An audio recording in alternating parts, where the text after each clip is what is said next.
வெள்ளத்தில் சேதமடைந்துள்ள 65 ஹெக்டேர் பரப்பளவிலான பயிர்கள் வாழைப்பருந்து காட்சி தற்போது வெளியிடப்பட்டுள்ளது. நெல்லையில் வெள்ளத்தில் சேதமடைந்துள்ள 65 ஹெக்டேர் பரப்பளவிலான பயிர்கள் மற்றும் வாழை மரங்கள் சேதமடைந்துள்ளது. இதுகுறித்த மேலும் விவரங்களை வழங்குவதற்காக நமது செய்தியாளர் ஆல்வின் இணைப்பில் உள்ளார். ஆல்வின், விவசாயிகளின் பிரதான கோரிக்கை என்னவாக இருக்கிறது? முழுமையான விவரங்கள் என்ன, பதிவு பண்ணுங்க. திருநெல்வேலி மாவட்டத்துல தொடர்ந்து பெய்து வந்த அந்த கனமழை, அதை தொடர்ந்து ஏற்பட்டிருக்கக்கூடிய மழை வெள்ள பாதிப்புகள் மிகப்பெரியதாக தற்போது இருக்கிறது. கடந்த ஆண்டு இதைவிட மிக மோசமான மழை வெள்ள பாதிப்பை சந்தித்திருந்தாலும் இந்த ஆண்டு இன்னும் மேற்கு தொடர்ச்சி மலையில் இருக்கக்கூடிய அணைகள், பிரதான அணைகள் முழு கொள்ளளவை எட்டவில்லை. இருந்த பொழுதிலும் கூட தொடர்ந்து நீடித்த அந்த கனமழையால் தாமிரபரணி ஆற்றில் வெள்ளப்பெருக்கு ஏற்பட்டிருக்கிறது. அந்த வெள்ளப்பெருக்கு மற்றும் அதை தொடர்ந்து நீடித்த அந்த கனமழை காரணமாக விவசாயிகளினுடைய வாழ்வாதாரம், விவசாயம், மிகப்பெரிய பயிர்கள் மிகப்பெரிய அளவில் பாதிக்கப்பட்டிருக்கிறது. குறிப்பாக நெல், வாழை உள்ளிட்ட பயிர்கள் மிகப்பெரிய பாதிப்பை சந்தித்திருக்கிறது. அந்த வகையில தற்போது நாம் பார்க்கக்கூடிய அந்த காட்சிகள் என்பது பருந்து பார்வையிலான காட்சிகள் என்பது வாழை மரம் மிக மோசமாக பாதிக்கப்பட்டிருக்கக்கூடிய காட்சிகளை நம்மால் பார்க்க முடிகிறது. இந்த பருந்து பார்வையிலான இந்த காட்சிகள் காட்சிப்படுத்தப்பட்ட இடம் திருநெல்வேலி மாவட்டம் சேரன்மகாதேவி தாலுகாவிற்கு அந்த வட்டத்திற்கு உட்பட்ட உதயமார்த்தாண்டபுரம், அதே போன்று சக்திகுளம் உள்ளிட்ட கூனியூர், அதன் அருகில் இருக்கக்கூடிய வயல்வெளி பகுதிகளில் பல்லாயிரக்கணக்கான ஏக்கர் பரப்பளவில் பயிரிடப்பட்டிருந்த அந்த வாழை மரங்கள் மிக மோசமாக சாய்ந்திருக்கக்கூடிய காட்சிகளை நம்மால் பார்க்க முடிகிறது. விவசாயிகளுக்கு இது மிகப்பெரிய இழப்பாகவும் பார்க்கப்படுகிறது. இது தவிர நெல் பயிர்களும் இந்த தொடர் மழையால் தாமிரபரணி ஆற்றில் ஏற்பட்ட அந்த வெள்ளப்பெருக்காலும் பாதிப்பை சந்தித்திருக்கக்கூடிய காட்சிகளையும் நம்மால் பார்க்க முடிகிறது. இந்த சேரன் மகாதேவி வட்டத்திற்கு உட்பட்ட பகுதிகளில் மட்டும் சுமார் 150 ஹெக்டேர் பரப்பளவிலான வாழை பயிர் என்பது வெள்ளத்தால் சூழப்பட்டு அந்த ஒரு பாதிப்பை சந்தித்திருக்கக்கூடிய நிலையில சுமார் 65 ஹெக்டேர் பரப்பளவிலான வாழை மரங்கள் என்பது அடியோடு சாய்ந்து அது ஒரு மிகப்பெரிய இழப்பை ஏற்படுத்தி இருக்கக்கூடிய காட்சிகளையும் நம்மால் இங்கு பார்க்க முடிகிறது. இது தவிர நெற்பயிர்களும் மிக மோசமான பாதிப்பை, அதாவது நடவு செய்த நெற்பயிர்களையும் மழை வெள்ளம் சூழ்ந்து அவையும் நீரில் மூழ்கி இருக்கக்கூடிய ஒரு நிலையும் ஏற்பட்டிருக்கிறது. அதே போன்று இந்த தாமிரபரணி ஆற்றின் கரையை ஒட்டிய அனைத்து பகுதிகளிலும் விவசாய நிலங்கள் மிகப்பெரிய அளவிலான பாதிப்பை சந்தித்திருக்கக்கூடிய காட்சிகளையும் நம்மால் பார்க்க முடிகிறது. இந்த பாதிப்பு ஏற்பட்டிருப்பது குறித்து உடனடியாக அரசு அதிகாரிகள் உரிய கணக்கீடு செய்து அடுத்த கட்டமான நிவாரணத்திற்கு தேவையான நடவடிக்கைகளை மேற்கொள்ள வேண்டும் என்ற கோரிக்கையை விவசாயிகள் ஒருபுறம் முன்வைத்திருக்கிறார்கள். எனினும் அரசும் அடுத்த கட்டமாக அந்த கணக்கீடு செய்யக்கூடிய பணிகளை நிவாரணம் வழங்குவதற்கும் அல்லது ஏற்பட்டிருக்கக்கூடிய அந்த மழை வெள்ள பாதிப்பு, விவசாயிகளுக்கு ஏற்பட்டிருக்கக்கூடிய இழப்பு தொடர்பான கணக்கீடு பணிகளை தொடர்ந்து முன்னெடுக்க இருப்பதாகவும் மாவட்ட நிர்வாகத்தினுடைய சார்பில் அறிக்கை என்பதும் தகவல் என்பதும் கொடுக்கப்பட்டிருக்கிறது. எனினும் இந்த அளவிற்கு இன்னும் அணைகள் நிரம்பாத நிலையில் கூட இந்த சிறு வெள்ள பெருக்கு என்பது இத்தகைய மிகப்பெரிய பாதிப்பை ஏற்படுத்தி இருப்பதை நம்மால் இந்த பருந்து பார்வையிலான காட்சிகள் மூலம் நாம் பார்க்க முடியும்.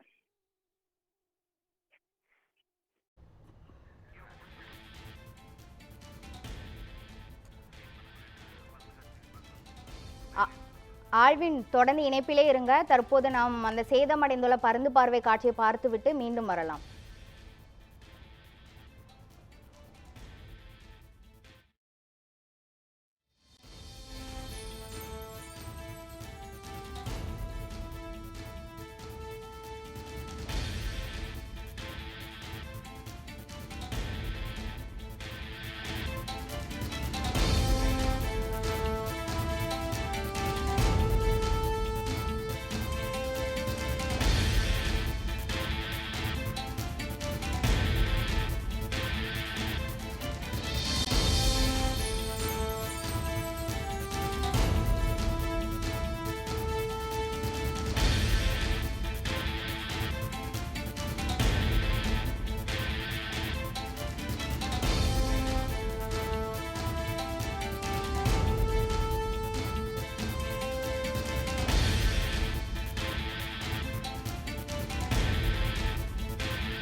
நெல்லையில் கடந்த 2 நாட்களாக அதி கனமழை பெய்து வந்த நிலையில் பல ஏக்கர் மதிப்புள்ள பயிர்கள் மற்றும் வாழை மரங்கள் சேதமடைந்துள்ளது.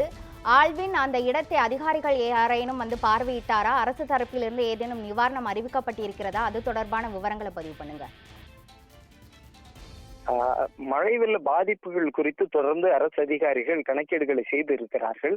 ஆனால் இந்த மழை வெள்ளத்தால் ஏற்பட்ட அந்த மழை பாதிப்பால் தொடர்ந்து ஏற்பட்டிருக்கக்கூடிய அந்த வாழை மரங்கள், பயிர்கள், நெற்பயிர்கள் சந்தித்திருக்கக்கூடிய பாதிப்புகள், விவசாயிகளுக்கு ஏற்பட்டிருக்கக்கூடிய இழப்புகள் குறித்து இன்னும் அதிகாரிகள் நேரடியாக களத்திற்கு சென்று ஆய்வு செய்யவில்லை.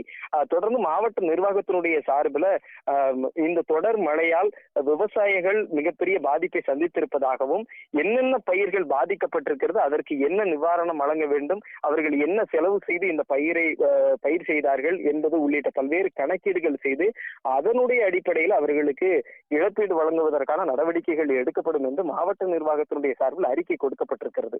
எனினும் கூட இன்னும் தொடர்ந்து மழை நீடித்துக் கொண்டிருக்கக்கூடிய இந்த சூழல் காரணமாக அங்கு கணக்கீடு செய்ய வேண்டிய தேவையை, அந்த கணக்கீடு செய்யக்கூடிய பணிகளில ஒரு தொய்வு இருக்கிறது. எனினும் அரசு அதிகாரிகள் விரைந்து அங்கு சென்று அந்த கிராம நிர்வாக அலுவலர்கள் மற்றும் வேளாண் துறை அதிகாரிகள் இணைந்து அந்த பயிரினுடைய மதிப்பீடு செய்து அங்கு ஏற்பட்டிருக்கக்கூடிய இழப்புகள் குறித்து முழுமையான நேரடியாக சென்று களத்திற்கு சென்று ஆய்வு செய்து அந்த அறிக்கையை அரசிடம் கொடுத்து அதன் பின்னர் தான் இந்த இழப்பீடு என்பது விவசாயிகளுக்கு கொடுக்கப்படும் என்றும் தெரிகிறது. எனினும் கூட விவசாயிகள் உடனடியாக அந்த பணிகளை மேற்கொண்டால் தங்களுக்கான ஒரு இழப்பீடு, தாங்கள் சந்தித்திருக்கக்கூடிய அந்த இழப்பீடுக்கான ஒரு நிவாரணம் கிடைக்கக்கூடிய ஒரு வழிவகையை அரசு செய்ய வேண்டும் என்ற கோரிக்கையை முன்வைத்திருக்கிறார்கள். இந்த வாழை என்பது இன்னும் தொடர்ந்து மழை நீடித்தால் மிகப்பெரிய பாதிப்பை தொடர்ந்து சந்திக்க வேண்டிய ஒரு நிலை இருக்கும். எனினும் திருநெல்வேலி உள்ளிட்ட தென் மாவட்டங்களுக்கு தொடர்ந்து மழை நீடிப்பதற்கான வாய்ப்பு இருப்பதாக ஏற்கனவே வானிலை ஆய்வு மையமும் தெரிவித்திருக்கிறது. எனினும் கூட இன்னும் தாமிரபரணியில் அந்த வெள்ளம் என்பது திருநெல்வேலிக்கு உள்ளாக, நகர்ப்புறத்திற்கு உள்ளாக செல்கின்ற போது 75,000 கன அடி தண்ணீர் வரை தாமிரபரணியில் வெள்ளம் கரை புரண்டு ஓடக்கூடிய ஒரு நிலை இருக்கிறது. அதனுடைய காரணமாகவும் பல்வேறு பகுதிகளில் இந்த மழை வெள்ள பாதிப்புகள் இன்னும் நீடித்துக் கொண்டிருக்கிறது. திருநெல்வேலி மாவட்டத்தில் இத்தகைய பாதிப்புகளை நாம் பார்த்து கொண்டிருக்கிறோம். ஆனால் அதற்கு அடுத்து இருக்கக்கூடிய தூத்துக்குடி மாவட்டத்தினுடைய இந்த தாமிரபரணியின் கரையோரம் இருக்கக்கூடிய விவசாய விளை நிலங்களும் அங்கு மிகப்பெரிய பாதிப்பை சந்திக்க தொடங்கி இருக்கிறது. ஆகவே இந்த பெருமழை என்பது, இந்த மழையால் ஏற்பட்டிருக்கக்கூடிய பாதிப்பு என்பது இன்னும் நீண்ட நெடிய அளவில் இருக்கும் என்றும், ஏற்கனவே கடந்த ஆண்டு ஏற்பட்ட அந்த மிகப்பெரிய வெள்ள பாதிப்பிலிருந்து விவசாயிகள் மீண்டு வந்து தொடர்ந்து பயிர் செய்திருக்கக்கூடிய நிலையில மீண்டும் ஒரு வெள்ள பாதிப்பு என்பது ஏற்பட்டிருப்பது விவசாயிகளுக்கு ஒரு இழப்பாக பார்க்கப்படுகிறது. அவர்களுக்கு ஒரு வருத்தத்தை ஏற்படுத்தி இருக்கிறது. எனினும் அரசு அதிகாரிகள் இந்த ஏற்பட்டிருக்கக்கூடிய இழப்புகள் என்னென்ன இருக்கிறது என்பதை வேளாண் துறை அதிகாரிகள், வருவாய்த்துறை அதிகாரிகள் என அனைத்து துறை அதிகாரிகளும் இணைந்து அதனை கணக்கீடு செய்து அதற்கான நிவாரணம் வழங்குவதற்கான அடுத்த கட்ட பணிகளை விரைந்து தொடங்குவார்கள் என்று மாவட்ட நிர்வாகத்தினுடைய சார்பில் அறிவிப்பு என்பது கொடுக்கப்பட்டிருக்கிறது. திருநெல்வேலி மாவட்டத்திற்கு பொறுப்பு அமைச்சராக இருக்கக்கூடிய நகராட்சித்துறை அமைச்சர் நேருவும் இங்கு இந்த வாழை உள்ளிட்ட பயிர்கள் சேதமடைந்திருக்கக்கூடியது, மழை வெள்ளத்தால் ஏற்பட்டிருக்கக்கூடிய பாதிப்புகள் என அனைத்து இடங்களையும் நேரடியாக அதிகாரிகளோடு சென்று ஆய்வு செய்து வருகிறார். இப்படியாக அந்த இழப்பீடு அல்லது அடுத்த கட்டமான வழங்கக்கூடிய கணக்கீடு பணிகள் குறித்த நடவடிக்கைகளும் விரைந்து மேற்கொள்ளப்படும் என்றும் தெரிகிறது. பெருமழை காரணமாக தான் அந்த சேதம் ஏற்பட்டிருக்கிறதா? அப்படி இல்லை என்றால் ஏதேனும் அணைகளிலிருந்து வெளியேற்றப்படும் தண்ணீரால் இந்த சேதம் ஏற்பட்டிருக்கிறதா? அது தொடர்பான விவரங்கள் என்ன பதிவு பண்ணுங்க. இந்த பாதிப்புகள் என்பது தொடர்ந்து பெய்திருக்கக்கூடிய பெருமழையால் தான் ஏற்பட்டிருக்கிறது என்று சொல்ல வேண்டும். மணிமுத்தாறு அணை இன்னும் அதனுடைய முழு கொள்ளளவை எட்டவில்லை. 118 அடி உயரம் கொண்டிருக்கக்கூடிய மணிமுத்தாறு அணையில தற்போதைய நிலவரப்படி 92 அடி தான் அதனுடைய நீர்மட்டம் எட்டி இருக்கிறது. ஆகவே அப்படி இருக்கின்ற போது மணிமுத்தாறிலிருந்து எந்த தண்ணீரும் வெளியேற்றப்படவில்லை. அதே போன்று மற்ற 2 மிக பிரதான அணைகளாக இருக்கக்கூடிய பாபநாசம் அணையும் அதனுடைய முழு கொள்ளளவை எட்டாத ஒரு நிலை இன்னும் இருக்கிறது. சேர்வலார் அணையும் முழு கொள்ளளவை எட்டவில்லை.